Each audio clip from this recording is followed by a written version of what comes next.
এই চাইনিজ ভেজিটেবলটা পোলাও অথবা ফ্রাইড রাইসের সাথে খেতে অসাধারণ। এটা রান্না করার জন্য আগে আপনার সবজি নিয়ে মারামারি কাটাকাটি করতে হবে।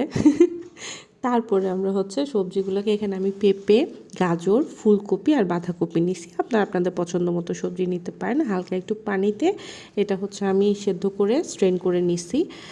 এরপর কি একটা কড়াইতে আমি রসুন কুচি আর পেঁয়াজ কুচি ভেজে নিছি। এরপর আমি সসেস দিছি। সসেসটা আসলে অপশনাল, অনেকে দেয় অনেকে দেয় না। আমার একটু ভালো লাগে, আমি দেই।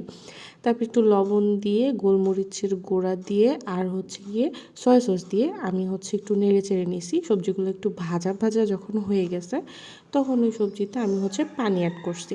পানিটা একটু বেশি অ্যাড করতে হবে, কারণ এই সবজিটা একদম পানি পানিই থাকে।